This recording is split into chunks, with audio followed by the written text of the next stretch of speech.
Ce que tu appelles prière n'est pas une demande, c'est une science silencieuse que peu comprennent. Et si le ciel n'était pas au-dessus de toi, mais déjà ouvert à l'intérieur de ta conscience, ce soir, entre dans un espace où les mots s'effacent, où la pensée s'aligne et où la prière devient un pont vivant.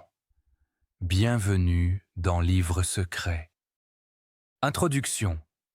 La prière a longtemps été enfermée dans une image réductrice, presque enfantine, celle d'une demande adressée à une force extérieure, lointaine, parfois capricieuse. On prie pour obtenir, pour réparer, pour implorer. Pourtant, à travers l'enseignement d'Emmett Fox, une vérité plus profonde se révèle doucement, comme une lumière qui ne force jamais le regard. La prière n'est pas une supplication, mais une science intérieure, précise, silencieuse et profondément transformatrice. Elle n'est pas tournée vers le ciel comme un cri, mais vers la conscience comme un alignement. Elle n'est pas un acte religieux figé, mais un processus vivant, mesurable dans ses effets, rigoureux dans sa logique intérieure. Dans cette vision, prier ne consiste pas à convaincre une puissance extérieure de changer le cours des choses. Prier, c'est changer d'état de conscience.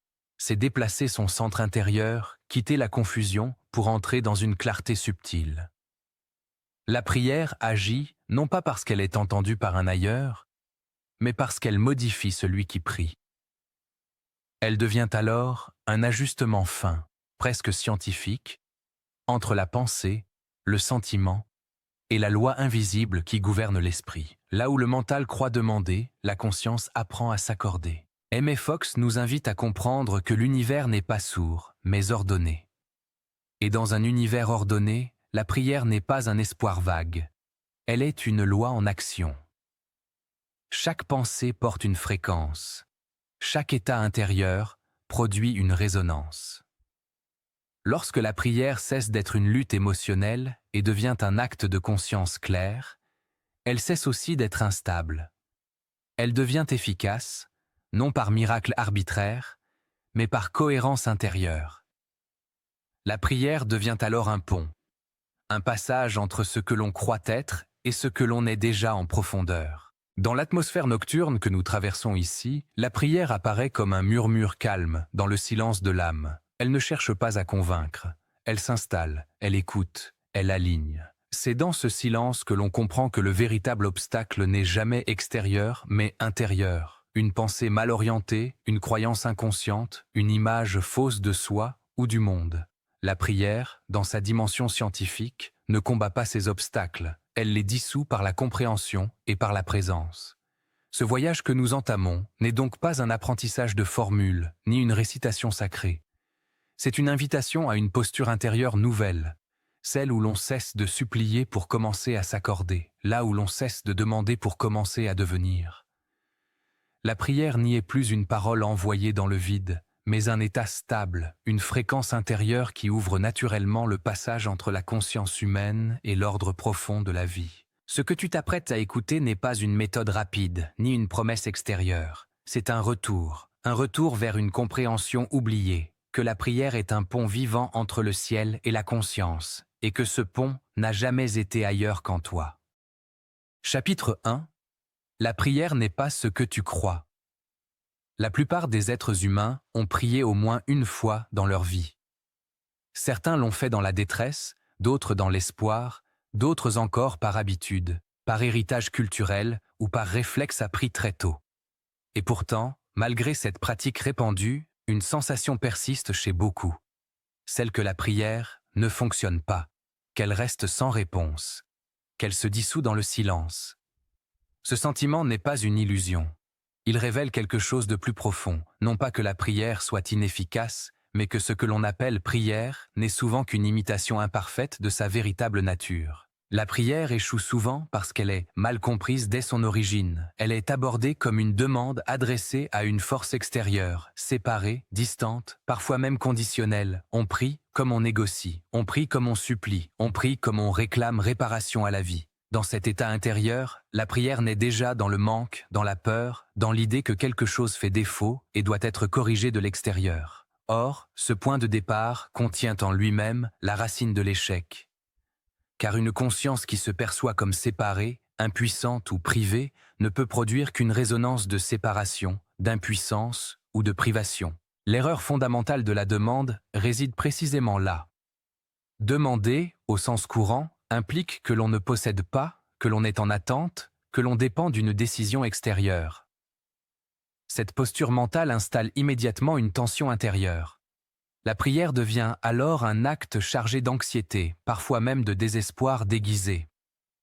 On demande avec ferveur, mais cette ferveur est souvent alimentée par la peur de ne pas recevoir. Et la peur, même voilée par des mots pieux, demeure une vibration lourde, contradictoire avec ce que l'on prétend invoquer. Dans cette confusion, la foi est souvent mal comprise. Beaucoup croient avoir foi parce qu'ils espèrent intensément, mais l'espoir n'est pas la foi. L'espoir est incertain, tendu vers un futur hypothétique. La foi véritable, elle, est un état de certitude intérieure calme, sans agitation, sans lutte. Lorsque la prière est portée par la peur, peur de perdre, peur de manquer, peur de souffrir, elle cesse d'être un alignement et devient un cri intérieur. Et un cri, même sincère, n'est pas une science, c'est une réaction. Le mental joue ici un rôle central. Le mental parle trop fort. Il commente, analyse, doute, reformule, corrige. Il transforme la prière en monologue intérieur incessant. Les mots s'accumulent, les phrases se répètent, les intentions se brouillent. On croit prier, mais on pense. On croit s'adresser au sacré, mais on reste enfermé dans le bruit intérieur, incapable d'écouter. Or, la prière véritable commence là où le mental se tait. Tant que le mental domine, la prière reste superficielle, agitée, instable. Il faut comprendre une chose essentielle. La prière n'est pas une parole. Elle est un état. Les mots ne sont que des outils secondaires, parfois utiles, parfois inutiles. Ce qui agit réellement, ce n'est pas ce qui est dit, mais ce qui est vécu intérieurement pendant que les mots sont prononcés. Deux personnes peuvent réciter exactement la même phrase et produire des effets radicalement différents, simplement parce que leur état intérieur n'est pas le même. L'une parle depuis la peur, l'autre depuis l'alignement. L'une demande, l'autre reconnaît. L'une espère, l'autre sait. Lorsque la prière est réduite à un discours, elle devient fragile. Elle dépend de l'émotion du moment, de l'intensité passagère, de la fatigue mentale. Elle monte et redescend comme une vague instable. Mais lorsqu'elle devient un état intérieur stable, elle cesse d'être intermittente. Elle devient une présence constante, une orientation de la conscience. La prière cesse alors d'être quelque chose que l'on fait à certains moments pour devenir quelque chose que l'on est. Ce changement de perspective est dérangeant pour l'ego, car il retire à la prière son caractère dramatique. Il n'y a plus de supplication théâtrale, plus de marchandage intérieur, plus de posture de victime implorant une aide extérieure. La prière devient sobre, silencieuse, presque invisible. Elle ressemble davantage à une mise au diapason qu'à une requête. Elle est comparable à l'accord d'un instrument avant qu'une musique ne puisse être jouée. Beaucoup de prières échouent aussi parce qu'elles sont contradictoires. On demande la paix tout en nourrissant intérieurement la colère. On demande l'abondance tout en répétant mentalement des scénarios de manque. On demande la guérison tout en s'identifiant profondément à la maladie. Dans ces conditions, la prière devient un message brouillé. La conscience envoie des signaux opposés et l'ordre intérieur ne peut s'établir.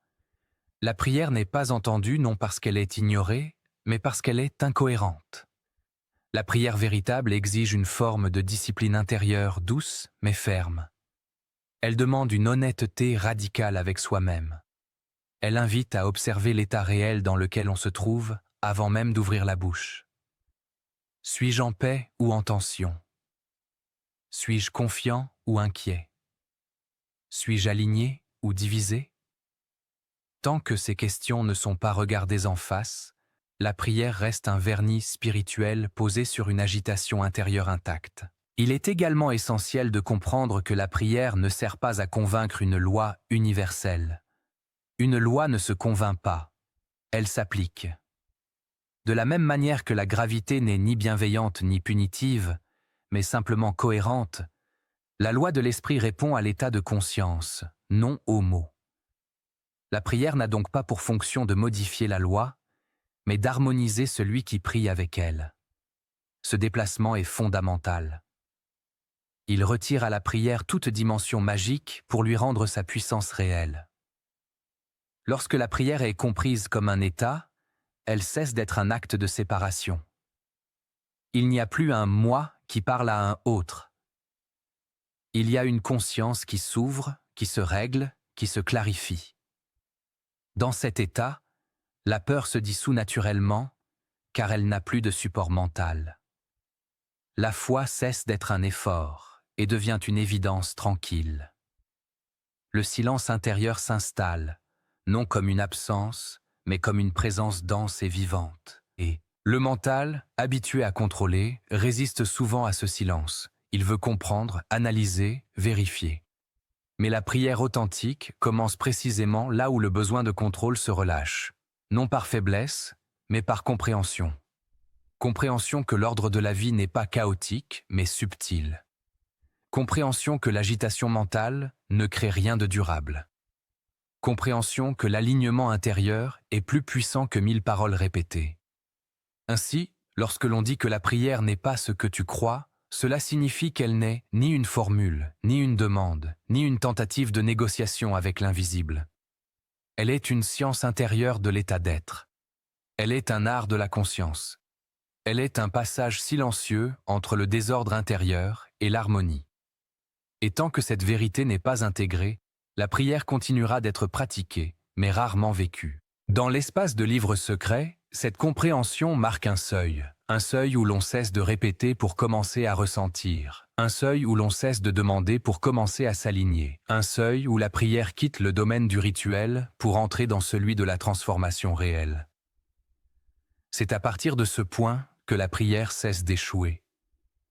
Non parce qu'elle obtient tout ce que l'on veut, mais parce qu'elle devient ce qu'elle a toujours été.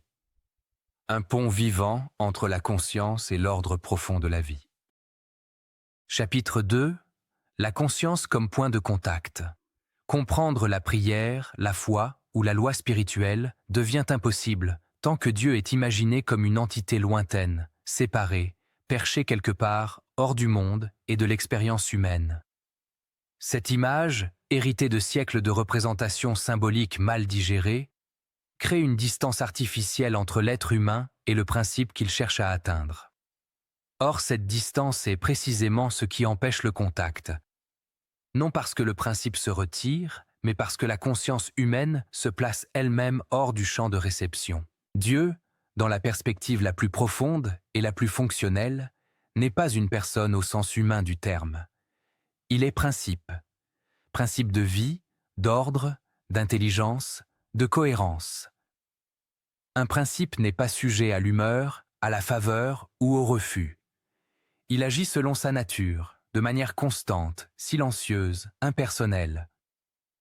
Comme la lumière éclaire sans choisir, comme une loi mathématique s'applique sans préférence, le principe spirituel répond à l'état de conscience, non à l'intensité émotionnelle ni aux supplications dramatiques. Lorsque cette compréhension s'installe, quelque chose bascule intérieurement. La relation change de nature. Il ne s'agit plus de parler à un Dieu extérieur, mais de se rendre disponible à un principe omniprésent. Et c'est ici que la conscience humaine apparaît non comme un obstacle, mais comme le point de contact. La conscience n'est pas séparée du principe. Elle en est l'interface vivante. Elle est le lieu où l'invisible devient expérience, où l'intelligence universelle prend forme dans le vécu individuel. La conscience fonctionne comme un récepteur. Un récepteur ne crée pas le signal, il l'accorde. Si la fréquence est brouillée, le message est déformé. Si le canal est encombré, la transmission devient confuse. De la même manière, la conscience humaine reçoit l'influence du principe selon son degré de clarté, de silence et d'alignement. Ce n'est pas le principe qui varie, c'est la qualité de la réception qui change. Beaucoup cherchent Dieu dans des lieux, des rites ou des concepts abstraits sans jamais regarder l'état de leur propre conscience. Pourtant, c'est là que tout se joue. Une conscience agitée, fragmentée, dominée par la peur ou la culpabilité, ne peut pas recevoir clairement. Elle interprète la loi spirituelle à travers ses propres filtres émotionnels. Et ce qu'elle perçoit n'est plus la loi, mais son reflet déformé. À l'inverse, une conscience pacifiée, attentive et présente, devient naturellement perméable à l'intelligence qui la traverse. La loi spirituelle est impersonnelle. Cette idée est souvent difficile à accepter car elle retire à l'ego l'illusion d'un traitement spécial. Il n'y a pas d'élu au sens émotionnel, pas de préférences arbitraires, pas de récompenses distribuées selon le mérite moral tel que l'humain le conçoit. Il y a une loi de correspondance. Ce que la conscience entretient, elle l'expérimente. Ce à quoi elle s'accorde, elle le manifeste. Cette impartialité n'est pas froide, elle est juste. Elle garantit que l'ordre est stable, fiable et accessible à tous. Dans ce cadre, l'alignement intérieur devient la clé centrale. S'aligner ne signifie pas se forcer à penser positivement ou répéter des affirmations mécaniques. S'aligner signifie unifier ce qui est fragmenté. Cela implique que la pensée, l'émotion et l'intention cessent de tirer dans des directions opposées. Lorsque l'intérieur est divisé, la conscience émet des signaux contradictoires. Lorsque l'intérieur s'unifie, la réception devient claire. L'alignement commence par l'observation honnête de l'état intérieur, sans jugement, sans lutte. Observer les peurs, les croyances, les résistances, non pour les combattre, mais pour les comprendre. Car ce qui est compris perd déjà une partie de son pouvoir. La conscience qui se connaît devient moins manipulable par ses propres conditionnements. Elle commence à se dégager du bruit mental qui saturait le canal de réception. Le silence joue ici un rôle fondamental. Non pas le silence imposé, rigide ou tendu, mais le silence naturel qui naît lorsque le mental cesse de commenter chaque instant. Ce silence n'est pas vide. Il est plein d'attention, de présence, de vigilance douce. Il est un langage supérieur parce qu'il précède les mots. Là où les mots divisent, le silence unifie. Là où les concepts fragmentent, le silence rassemble. Dans ce silence, la conscience cesse de projeter et commence à recevoir. Elle n'attend plus de signes spectaculaires ni de réponses formulées. Elle devient sensible aux nuances, aux intuitions, aux réajustements subtils. La guidance ne se présente pas comme une voie extérieure, mais comme une évidence intérieure calme, une direction qui ne crie pas, mais qui s'impose par sa justesse tranquille. Il est important de comprendre que ce point de contact n'est pas exceptionnel. Il n'est pas réservé à quelques mystiques isolés. Il est la fonction naturelle de la conscience humaine lorsqu'elle n'est pas encombrée par des croyances limitantes et des tensions émotionnelles chroniques. La conscience, par nature, est faite pour être un pont. Un pont entre l'invisible et le visible, entre le principe et l'expérience. Lorsque l'on cherche Dieu à l'extérieur, on renforce la séparation. Lorsque l'on affine la conscience, on réduit la distance. Ce déplacement intérieur est subtil, mais radical. Il transforme la spiritualité en pratique vivante plutôt qu'en idéologie. Il rend inutile la quête incessante de signes, car le signe devient l'état intérieur lui-même. La paix, la clarté, la cohérence deviennent des indicateurs plus fiables que n'importe quel événement extérieur. Le mental, habitué à fonctionner dans la dualité, résiste souvent à cette idée. Il veut des preuves, des formes, des récits. Mais la loi spirituelle ne se prouve pas par accumulation d'arguments. Elle se vérifie par expérience. Une conscience alignée produit des effets observables dans la qualité de la vie, dans la manière de réagir aux circonstances, dans la stabilité intérieure face aux mouvements extérieurs. Ainsi, la prière, la foi et la manifestation cessent d'être des actes séparés. Ils deviennent des expressions naturelles d'un même état de conscience. Lorsque la conscience est alignée, la prière est silencieuse, la foi est implicite et la manifestation est cohérente. Il n'y a plus d'effort, seulement une continuité. Dans l'univers de livres secrets, cette compréhension marque un approfondissement. On ne cherche plus à obtenir, mais à s'accorder. On ne cherche plus à convaincre, mais à recevoir. On ne cherche plus à parler, mais à écouter. Et cette écoute n'est pas passive. Elle est active, consciente, lucide. Elle transforme progressivement la manière dont l'être humain se perçoit, perçoit la vie et perçoit ce que l'on appelait autrefois Dieu. La conscience, ainsi comprise, devient le véritable sanctuaire.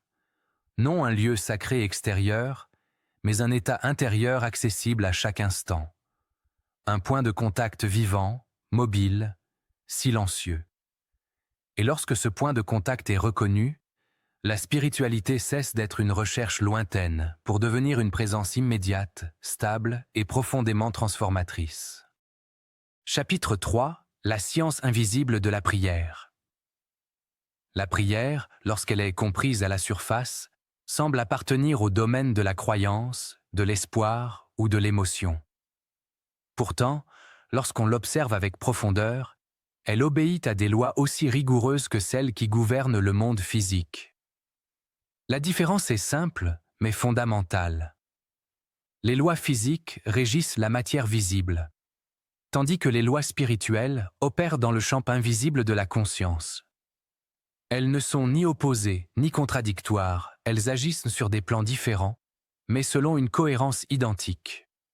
Là où la physique étudie le mouvement des formes, la science spirituelle étudie le mouvement des causes intérieures. Dans le monde matériel, chaque effet possède une cause mesurable. Rien n'apparaît sans raison. Une graine produit un arbre, une pression crée une réaction, une onde génère une vibration. Dans le monde intérieur, il en va de même. Les pensées, les états de conscience, les croyances profondes sont des causes. Les événements, les expériences, les circonstances de vie en sont les effets visibles. Ce que l'on appelle souvent hasard n'est bien souvent qu'une loi invisible mal comprise. La prière agit précisément à ce niveau causal. Elle ne cherche pas à modifier directement les formes extérieures, mais à transformer la source intérieure d'où ces formes émergent. C'est pourquoi elle est souvent mal jugée.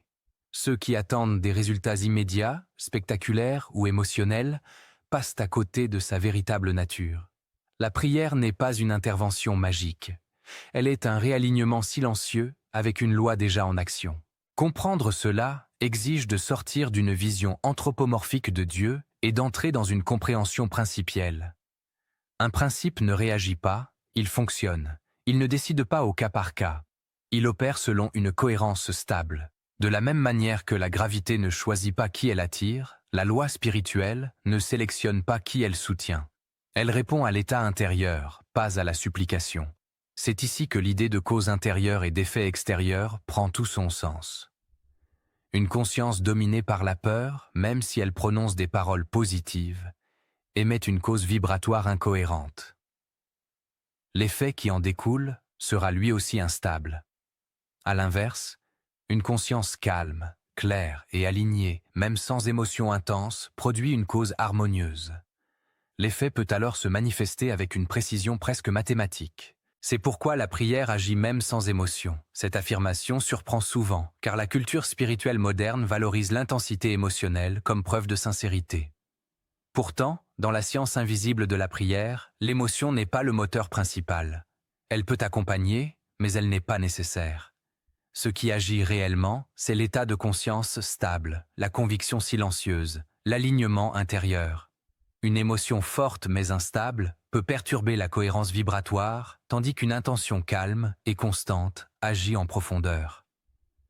La prière efficace ressemble davantage à un réglage précis qu'à une explosion émotionnelle. Elle ajuste la fréquence intérieure. Elle corrige progressivement les croyances inconscientes.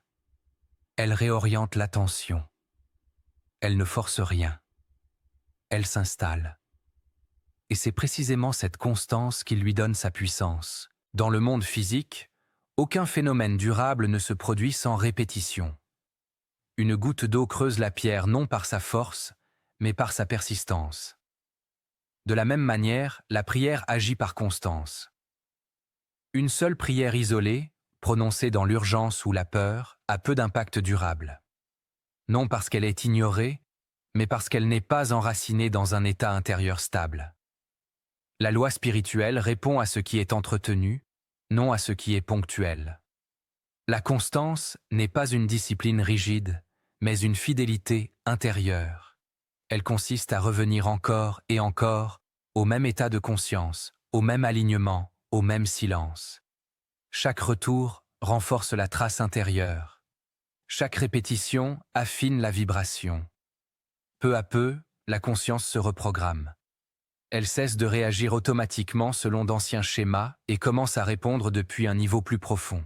C'est ici que la prière peut être comprise comme une reprogrammation vibratoire. Le mot peut sembler moderne, mais le principe est ancien. La conscience humaine est malléable.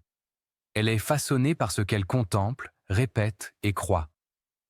Pendant des années, elle peut être conditionnée par la peur, le manque, la culpabilité ou la séparation. La prière, lorsqu'elle est juste, agit comme un processus de déconditionnement et de réorientation. Cette reprogrammation ne passe pas par la lutte contre les pensées négatives, mais par l'installation progressive d'un état plus vrai. Au lieu de combattre l'ombre, elle allume la lumière. Au lieu de nier les peurs, elle les dissout dans une compréhension plus vaste. La vibration change, non parce que l'on force, mais parce que l'on s'accorde à une fréquence plus cohérente avec le principe. La science invisible de la prière ne cherche donc pas à obtenir, mais à devenir. Elle ne demande pas que le monde change. Elle transforme la manière dont la conscience se situe dans le monde. Et lorsque cette transformation est réelle, le monde extérieur s'ajuste naturellement. Non par miracle, mais par correspondance. Il est important de comprendre que cette loi n'est ni morale ni punitive. Elle n'est pas là pour juger, mais pour refléter. Elle reflète l'état intérieur avec une précision implacable, mais juste. Ce reflet peut parfois être inconfortable, car il révèle les incohérences, les contradictions, les croyances cachées. Mais c'est précisément ce miroir qui permet l'évolution. Dans cette perspective, la prière devient un acte de lucidité autant que de foi. Elle exige une honnêteté intérieure profonde. Elle invite à observer ce qui est réellement cru et non ce que l'on prétend croire. Elle révèle les dissonances entre les paroles et l'état intérieur. Et c'est en corrigeant ces dissonances que la prière devient scientifique. Une science n'est pas une croyance aveugle. Elle est une pratique vérifiable. La prière, vécue comme science invisible, produit des résultats observables, une paix plus stable, une clarté accrue, une diminution des réactions automatiques, une capacité nouvelle à faire face aux circonstances sans se perdre intérieurement.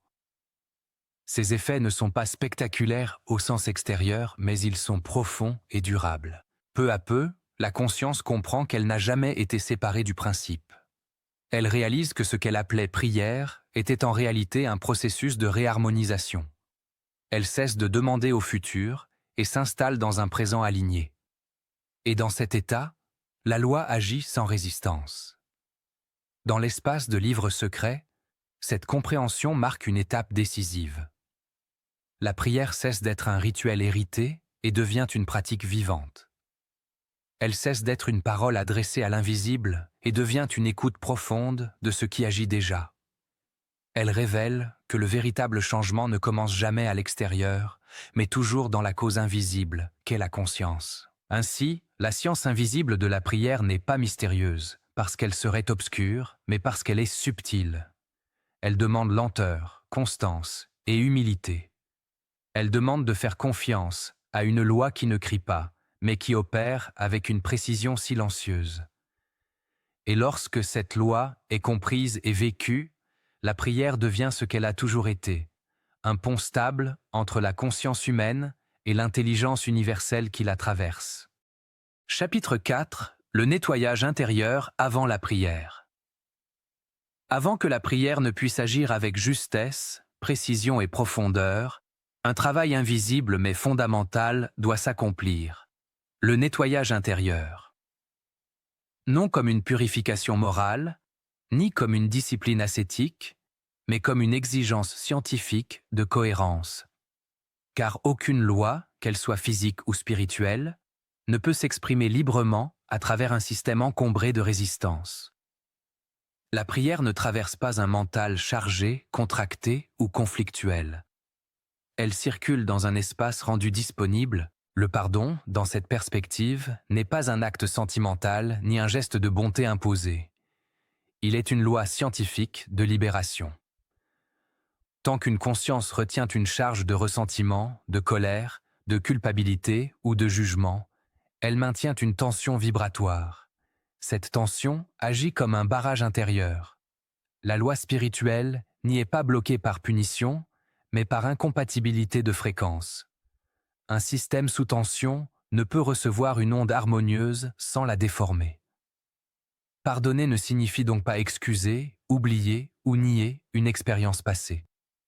Pardonner signifie relâcher l'attachement à l'événement, cesser d'alimenter la charge mentale et émotionnelle qui lui est associée. C'est un acte de désidentification.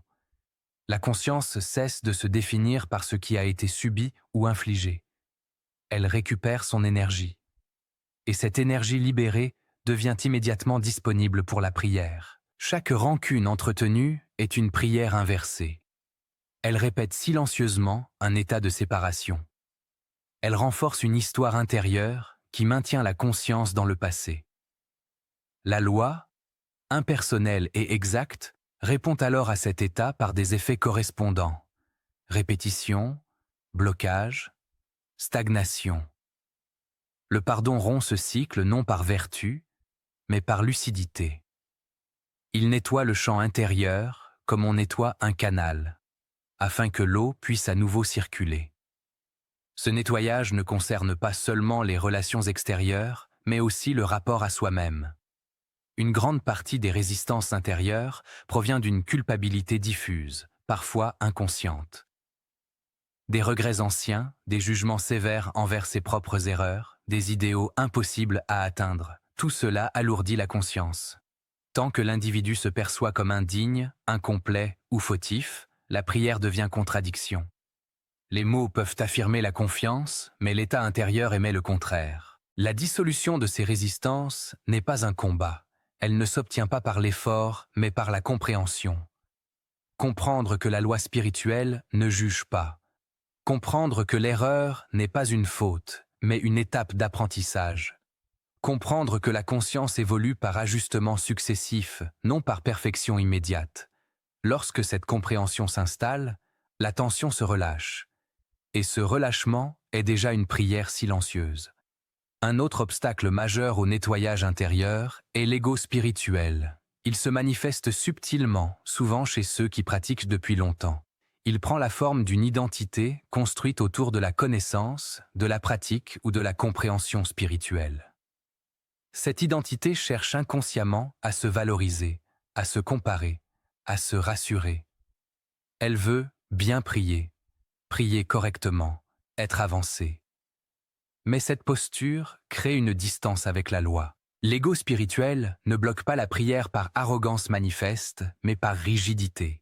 Il veut contrôler le processus, comprendre avant de se rendre, maîtriser avant de s'abandonner. Or, la prière véritable commence là où le contrôle cesse. Elle exige une humilité radicale, non comme posture morale, mais comme état fonctionnel. Tant que la conscience cherche à diriger la loi, elle ne peut s'y aligner. Abandonner l'ego spirituel, ce n'est pas renoncer à toute compréhension, mais accepter de ne pas être la source.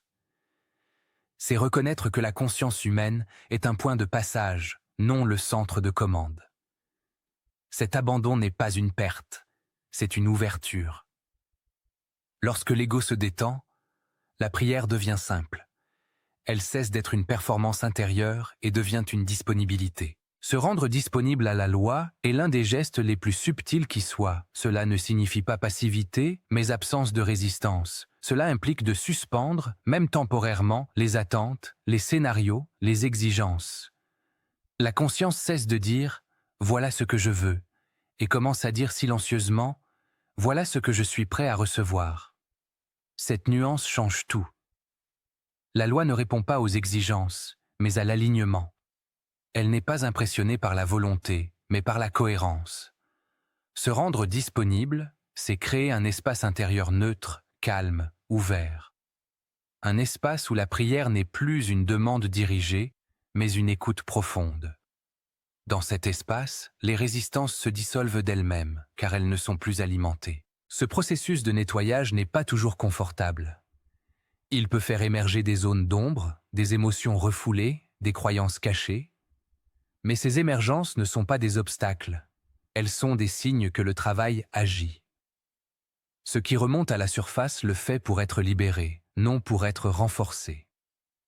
La conscience qui observe sans jugement permet à ces charges de se dissoudre naturellement. La paix est alors le signe de justesse. Non une paix euphorique ou exaltée, mais une paix stable, sobre, profonde, une paix qui ne dépend pas des circonstances extérieures. Cette paix n'est pas un objectif à atteindre, mais un indicateur. Lorsqu'elle est présente, elle signale que la conscience est alignée avec la loi.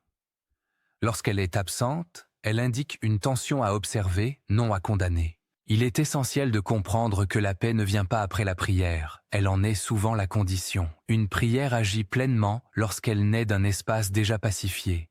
Ce paradoxe dérange le mental, car il cherche à utiliser la prière pour obtenir la paix. Mais la loi fonctionne à l'inverse. La paix intérieure ouvre le canal par lequel la prière agit efficacement. Ce nettoyage intérieur n'est pas un rituel ponctuel, mais un état à cultiver. Il ne s'agit pas de se purifier une fois pour toutes, mais de maintenir une vigilance douce. Observer les tensions lorsqu'elles apparaissent. Relâcher les jugements dès qu'ils sont perçus. Pardonner rapidement, non par obligation, mais par intelligence. Plus la conscience devient familière avec cet état de nettoyage, plus la prière devient naturelle. Dans cette perspective, la prière cesse d'être un acte séparé de la vie quotidienne. Elle devient un prolongement de l'état intérieur. Chaque pensée alignée, chaque émotion pacifiée, chaque jugement relâché est déjà une prière en action. La frontière entre prier et vivre s'estompe. Et c'est dans cette continuité que la loi agit avec le plus de fluidité. Le nettoyage intérieur avant la prière n'est donc pas une étape préparatoire au sens linéaire. Il est une dimension permanente de la pratique. Il rappelle que la prière ne consiste pas à ajouter quelque chose à la conscience, mais à retirer ce qui l'encombre. Moins il y a d'obstacles, plus la loi circule librement. Dans l'univers de livres secrets, cette compréhension marque un seuil profond. Elle enseigne que la transformation ne passe pas par l'accumulation de techniques, mais par l'allègement intérieur. Elle révèle que la prière la plus puissante est souvent la plus silencieuse. Et que lorsque la conscience est nettoyée, pacifiée et disponible, la loi n'a plus besoin d'être invoquée. Elle agit naturellement, avec une précision tranquille, dans chaque aspect de l'existence. Chapitre 5. Le pont entre le ciel et la conscience. Le ciel, dans l'enseignement profond d'Emmett Fox et dans la compréhension intérieure que Livre secret cherche à transmettre, n'est jamais un lieu lointain, suspendu au-dessus du monde, réservé à l'après-vie ou aux croyances naïves. Le ciel est un état de conscience, un état précis, silencieux, stable, accordé à la loi. Tant que cette vérité n'est pas intégrée, la prière demeure une tentative maladroite de communication verticale. Dès qu'elle est comprise, la prière devient un passage intérieur, un pont vivant entre ce que l'homme croit être et ce qu'il est réellement. Ce pont n'est pas construit par l'effort, ni par la répétition mécanique de formules. Il n'est pas le fruit de la supplication, ni de l'intensité émotionnelle. Il apparaît lorsque la conscience cesse de se percevoir comme séparée. La séparation est l'illusion fondamentale qui rend la prière lourde, tendue, inefficace. L'unité, au contraire, allège tout. Lorsque l'homme comprend que le ciel n'est pas ailleurs, mais ici, dans la qualité même de sa conscience, la prière cesse d'être une montée laborieuse et devient un alignement naturel. La prière juste est ce passage. Elle ne force rien. Elle ne demande pas à être entendue. Elle ne cherche pas à convaincre une puissance extérieure. Elle établit simplement un état intérieur dans lequel la loi peut agir sans distorsion. Dans cet état, la conscience humaine se met au diapason du principe universel. Il n'y a plus deux pôles, mais une continuité. Le ciel et la conscience cessent d'être perçus comme opposés. Ils se révèlent comme deux faces d'une même réalité. Ce moment est subtil. Il n'est pas toujours accompagné de sensations spectaculaires. Souvent, il se manifeste par un apaisement profond, une clarté tranquille, une impression de justesse difficile à formuler. Le mental, habitué aux signes visibles, peut croire qu'il ne se passe rien. Pourtant, c'est précisément là que tout commence. Car la loi n'agit pas dans le bruit, mais dans la cohérence silencieuse. Lorsque l'homme cesse de demander et commence à écouter, un basculement s'opère. Tant que la prière est centrée sur la demande, elle maintient implicitement l'idée de manque. Elle affirme, même inconsciemment, « je n'ai pas ». Cette affirmation crée une vibration correspondante. En revanche, lorsque la prière devient écoute, elle affirme une autre réalité. Je suis en contact. Cette simple différence transforme entièrement le champ intérieur. Écouter ne signifie pas attendre des voix, des messages ou des signes extérieurs. Écouter signifie devenir attentif à l'état intérieur. Observer les pensées sans s'y attacher. Ressentir les émotions sans les amplifier. Se tenir présent, ouvert, disponible. Dans cette écoute, la conscience se stabilise. Et dans cette stabilité, la loi trouve un point d'ancrage. C'est ainsi que le pont se forme. Non comme une structure imaginaire, mais comme une continuité vécue. Le ciel n'est plus perçu comme une récompense future, mais comme une qualité de présence actuelle. La conscience humaine, en s'alignant, devient un lieu de passage. Ce qui était perçu comme divin descend naturellement dans l'expérience quotidienne, non sous forme de miracles bruyants, mais sous forme de transformation silencieuse. Le sentiment d'unité est la signature de ce passage. Il ne s'agit pas d'une exaltation mystique passagère, mais d'une reconnaissance intime, une reconnaissance que la vie n'est pas fragmentée, que l'intérieur et l'extérieur répondent à une même loi, que ce qui est vécu à l'intérieur se reflète, tôt ou tard, à l'extérieur. Cette unité ne nie pas les difficultés de l'existence, mais elle change la manière de les traverser. Dans cet état, l'homme ne se sent plus isolé face aux événements. Il ne se perçoit plus comme une victime ou un combattant. Il devient un participant conscient. La prière, alors, n'est plus utilisée pour échapper aux situations, mais pour les comprendre et les traverser avec justesse. Le ciel n'efface pas la terre, il l'éclaire. La transformation qui en résulte est souvent imperceptible au début. Elle ne se manifeste pas toujours par des changements immédiats, mais elle est profonde. Elle modifie la manière de penser, de ressentir, de réagir. Des comportements anciens perdent leur emprise. Des peurs se dissolvent sans lutte. Des solutions apparaissent naturellement, comme si elles avaient toujours été là. Ce n'est pas le monde qui change en premier, mais le regard porté sur lui. Cette transformation silencieuse est la preuve que le pont fonctionne. Lorsqu'une prière est juste, elle n'a pas besoin de validation extérieure. Elle porte en elle sa propre confirmation. Une paix durable, une clarté intérieure, une confiance stable. Même si les circonstances mettent du temps à évoluer, la conscience sait. Et cette connaissance intime vaut plus que toutes les assurances extérieures. Le ciel, compris comme état de conscience, n'est pas réservé à une élite spirituelle. Il n'exige ni renoncement extrême, ni isolement du monde. Il demande simplement une réorientation intérieure, une décision silencieuse de ne plus vivre à partir de la peur, du manque ou de la séparation. Cette décision n'est pas toujours consciente au départ, mais elle se renforce à chaque prière vécue comme alignement.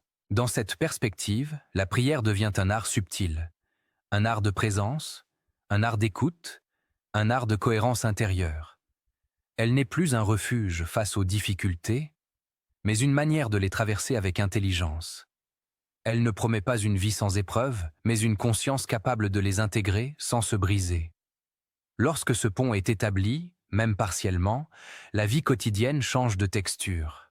Les gestes les plus simples deviennent porteurs de sens.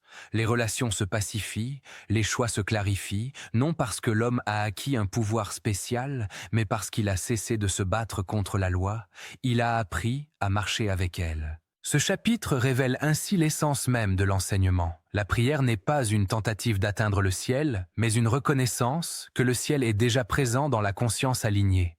Le pont n'est pas à construire, il est à reconnaître. Et cette reconnaissance transforme tout, non dans le bruit des grandes déclarations, mais dans le silence profond d'une vie intérieure réaccordée. Dans l'univers de livres secrets, cette compréhension marque l'un des seuils les plus importants. Elle invite à cesser de chercher des réponses spectaculaires et à cultiver une présence simple, attentive, fidèle. Car c'est dans cette fidélité silencieuse que la prière cesse d'être un acte séparé et devient une manière d'être, un pont vivant, constant, entre le ciel et la conscience. Chapitre 6. Vivre en prière. Vivre en prière ne signifie pas multiplier les moments formels de recueillement, ni transformer chaque instant en rituel spirituel visible. Vivre en prière, dans le sens le plus profond et le plus exigeant, signifie habiter le monde depuis un état intérieur d'alignement constant. La prière cesse alors d'être une action ponctuelle pour devenir une manière d'être. Elle imprègne la pensée, la parole et l'acte, non comme un effort volontaire, mais comme une cohérence naturelle entre l'intérieur et l'extérieur. Lorsque la prière devient un mode de vie, elle ne dépend plus des circonstances. Elle ne s'active pas seulement lorsque tout va mal, ni ne disparaît lorsque les choses semblent aller mieux. Elle est une posture intérieure stable, une orientation silencieuse de la conscience vers la loi. Cette orientation n'exige pas une attention tendue, mais une fidélité douce. Elle repose sur la compréhension que chaque pensée est déjà une prière, que chaque parole émet une vibration, et que chaque acte prolonge un état intérieur. Penser depuis l'alignement est la première clé. La pensée non alignée est agitée, réactive, fragmentée.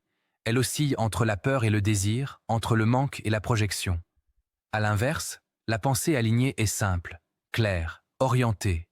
Elle ne nie pas les difficultés, mais elle refuse de leur donner un pouvoir absolu. Elle ne dramatise pas inutilement, elle n'anticipe pas le pire, elle ne se nourrit pas de scénarios anxieux.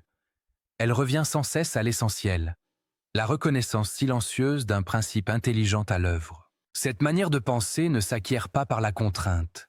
Elle se développe par l'observation et le retour. Chaque fois que la pensée s'égare dans la peur ou le jugement, l'homme qui vit en prière ne se condamne pas. Il revient. Ce retour est déjà une prière.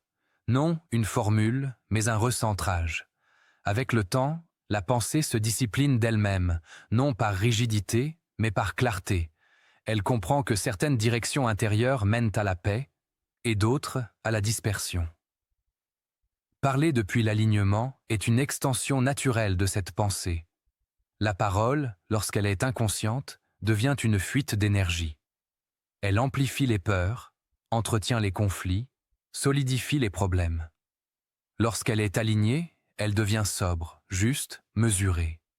Elle ne cherche pas à convaincre, ni à dominer, ni à se défendre constamment. Elle exprime ce qui est nécessaire, sans excès. Elle porte une vibration de calme et de cohérence. Vivre en prière ne signifie pas parler peu, mais parler vrai. Cela implique une vigilance intérieure. Avant de parler, sentir l'état depuis lequel la parole va naître.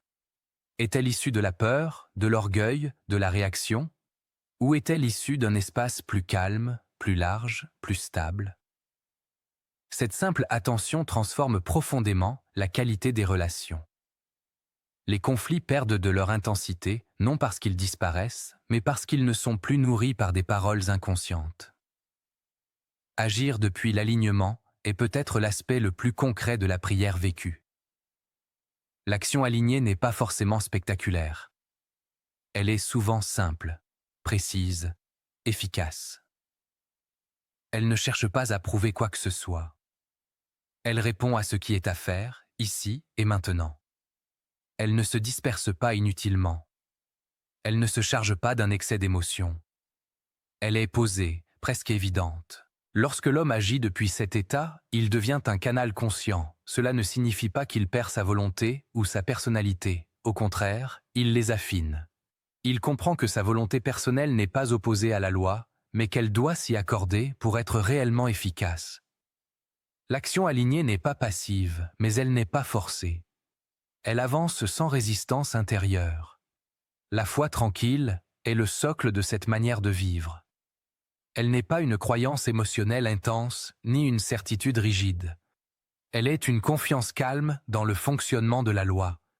Une confiance qui n'a pas besoin d'être constamment rassurée. Cette foi ne dépend pas des résultats immédiats. Elle sait que toute cause juste produit un effet juste, même si le délai échappe au mental. Cette foi tranquille se manifeste par une diminution progressive de l'anxiété. Non parce que les problèmes disparaissent, mais parce qu'ils ne sont plus vécus comme des menaces absolues. L'homme qui vit en prière traverse les difficultés avec une autre qualité de présence. Il ne se précipite pas dans la panique. Il ne se replie pas dans la plainte. Il observe, il ajuste, il avance. Cette attitude intérieure est déjà une prière en action. Devenir un canal conscient implique aussi une grande humilité. Non pas une humilité dévalorisante, mais une lucidité. L'homme reconnaît qu'il n'est pas la source de la loi, mais son point de passage. Cette reconnaissance libère une immense pression intérieure. Il n'a plus besoin de tout contrôler. Il n'a plus besoin de porter le monde sur ses épaules. Il fait sa part, avec soin, et laisse le reste à l'intelligence plus vaste qui agit à travers lui. Cette posture transforme profondément la relation à l'effort. L'effort aligné n'épuise pas. Il peut être intense, mais il ne draine pas l'énergie vitale. À l'inverse, l'effort non aligné fatigue rapidement, car il lutte contre des résistances intérieures. Vivre en prière permet de discerner ces résistances et de ne pas les nourrir inutilement. L'énergie est alors utilisée avec discernement. La simplicité apparaît progressivement comme le sommet spirituel. Non la simplicité naïve, mais la simplicité essentielle. L'homme qui vit en prière n'a plus besoin de complexifier sa vie intérieure. Il ne cherche pas constamment de nouvelles techniques, de nouvelles méthodes, de nouvelles expériences. Il revient à l'essentiel, l'état de conscience depuis lequel il vit chaque instant. Cette simplicité n'est pas une réduction, mais une épuration. Dans cette épuration, beaucoup de tensions inutiles tombent. Des désirs secondaires perdent leur emprise. Des peurs anciennes s'affaiblissent. La vie devient plus directe, plus lisible, plus fluide. Non parce qu'elle est parfaite, mais parce qu'elle est vécue sans fragmentation intérieure. Cette cohérence est la véritable prière continue. Vivre en prière ne coupe pas du monde. Au contraire, cela permet d'y être pleinement présent. Les responsabilités sont assumées avec plus de justesse. Les relations sont vécues avec plus de profondeur. Le travail, quel qu'il soit, devient un terrain d'application de l'alignement intérieur. Chaque situation devient une occasion de vérifier depuis quel état on pense, on parle, on agit. Cette manière de vivre transforme aussi la perception du temps. L'urgence diminue. La précipitation perd de son pouvoir. L'homme comprend que la loi ne se hâte pas, mais qu'elle ne se trompe jamais. Il apprend à agir sans agitation, à attendre sans passivité. Cet équilibre est rare, mais il est le signe d'une prière incarnée. Peu à peu, la frontière entre les moments dits spirituels et les moments ordinaires s'efface. Il n'y a plus d'un côté la prière et de l'autre la vie. La vie elle-même devient prière, non par sacralisation artificielle, mais par cohérence intérieure. Le silence n'est plus seulement recherché dans des moments spécifiques. Il accompagne l'action. La paix n'est plus conditionnée à l'absence de problème, elle devient un fond stable. Dans l'esprit de Livre secret, ce chapitre marque l'aboutissement logique du chemin. Après avoir compris la prière comme principe, comme loi, comme alignement, il devient évident qu'elle ne peut rester confinée à des instants isolés. Elle doit irriguer l'existence entière. Non comme une obligation morale, mais comme une évidence intérieure. Vivre en prière, c'est vivre sans se séparer intérieurement. C'est reconnaître que chaque instant est un point de contact possible avec la loi. C'est accepter que la spiritualité ne se mesure pas à l'intensité des expériences, mais à la qualité de présence dans le quotidien. Cette qualité n'est pas spectaculaire, mais elle est profondément transformatrice. Ainsi, la prière cesse définitivement d'être un acte que l'on fait pour devenir un état que l'on incarne. Et dans cette incarnation silencieuse, l'homme devient naturellement un canal conscient, non parce qu'il le revendique, mais parce que sa vie, dans sa simplicité même, reflète un alignement intérieur durable. C'est là, dans cette simplicité habitée, que la prière atteint son accomplissement le plus élevé. À ce stade du voyage, il devient clair que la prière n'est pas simplement une action ponctuelle ou une répétition de mots. Elle est une vibration, un alignement subtil entre le visible et l'invisible, entre le souffle de l'âme et le rythme du monde. Quand la prière devient silence, elle cesse d'être extérieure et devient état d'être. Ce silence n'est pas vide, il est plein de présence. Il ne demande rien, et pourtant tout est offert. Il n'exige aucun effort particulier, et pourtant transforme profondément. C'est dans ce silence intérieur que l'homme se reconnecte à son essence, à cette part de soi qui est toujours intacte, immuable, lumineuse. Ce silence, que certains redoutent comme un néant, est en réalité le point d'ancrage le plus sûr pour l'esprit. Il permet à l'âme de s'exprimer sans interférence du mental, sans agitation des désirs, sans la pression des attentes. La prière qui devient silence invite à une écoute réelle, à une attention totale à la vie et à soi-même. Chaque respiration devient un mot, chaque pensée une note, chaque sensation un canal par lequel la loi se manifeste. Comprendre cette dimension, c'est réaliser que la prière n'est jamais perdue, même lorsqu'elle semble muette ou invisible. Elle agit dans l'infime, dans l'inapparent, dans le subtil, que seuls les yeux de l'âme peuvent percevoir. Ramener l'auditeur à lui-même signifie l'inviter à observer. Observer le flux de ses pensées, la qualité de ses émotions, la cohérence de ses actions. La prière silencieuse n'impose rien, elle révèle. Elle montre les zones d'ombre, les résistances intérieures, mais elle éclaire aussi les forces, les ressources, les élans de vie. C'est un miroir sacré où se reflète la véritable nature de l'homme. À travers ce miroir, l'auditeur peut se découvrir plus vaste, plus tranquille, plus confiant dans le mouvement naturel de la vie et de la loi. Transformer la prière en présence, c'est comprendre que l'alignement n'a pas besoin de cérémonies ostentatoires. Il se vit dans le quotidien, dans les gestes simples, dans la parole posée, dans la respiration consciente. Le silence intérieur devient alors le langage le plus puissant, celui qui parle directement à l'essence divine en chacun. Il n'est plus question de demander, de supplier, ni de chercher des preuves extérieures.